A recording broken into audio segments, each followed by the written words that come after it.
ಕರ್ನಾಟಕ, ತಮಿಳುನಾಡು ಹಾಗೂ ಕೇರಳ ರಾಜ್ಯಗಳ ಗಡಿ ಚಾಮರಾಜನಗರ ಜಿಲ್ಲೆಯಲ್ಲಿ ಸೋಮವಾರ ರಾತ್ರಿ ಭರ್ಜರಿ ಮಳೆಯಾಗಿದೆ. ಚಾಮರಾಜನಗರ ಜಿಲ್ಲೆಯ ಬಹುತೇಕ ಕಡೆಗಳಲ್ಲಿ ಸೋಮವಾರ ರಾತ್ರಿ ಭರ್ಜರಿ ಮಳೆಯಾಗಿದ್ದು 3 ಗಂಟೆಗಳ ಕಾಲ ಬಿಡುವಿಲ್ಲದೆ ಮಳೆಯಾಗಿದೆ. ಮಳೆಯ ರಭಸಕ್ಕೆ ಮಳೆಯ ನೀರು ರಸ್ತೆಯಲ್ಲಿ ಕಾಲುವೆ ನೀರಿನಂತೆ ಹರಿತಾ ಇತ್ತು. ಚರಂಡಿಯಲ್ಲಿನ ತ್ಯಾಜ್ಯಗಳು ಮಳೆಯ ನೀರಿಗೆ ಕೊಚ್ಚಿ ಹೋದವು. ಗ್ರಾಮಾಂತರ ಪ್ರದೇಶದಲ್ಲಿ ಬಿತ್ತನೆ ಮಾಡಿದ್ದ ಜಮೀನುಗಳಲ್ಲಿ ಮಳೆಯ ನೀರು ಹರಿದಿದ್ದರಿಂದ ಬಿತ್ತನೆ ಮಾಡಿದ ಬೀಜಗಳು ಮಳೆ ನೀರು ಪಾಲಾಯಿತು ಎಂದು ತಿಳಿದುಬಂದಿದೆ.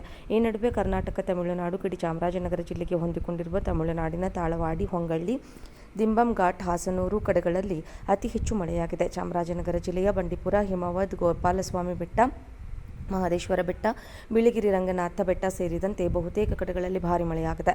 ರಾತ್ರಿ ವೇಳೆ ಮಳೆಯಾಗಿದ್ದರಿಂದ ಜನಸಂಚಾರ ಕಡಿಮೆ ಇದ್ದರೂ ಮಳೆಯ ಆರ್ಭಟ ಸದ್ದು ಗದ್ದಲ ಇಲ್ಲದಂತೆ ಆರ್ಭಟಿಸಿದೆ.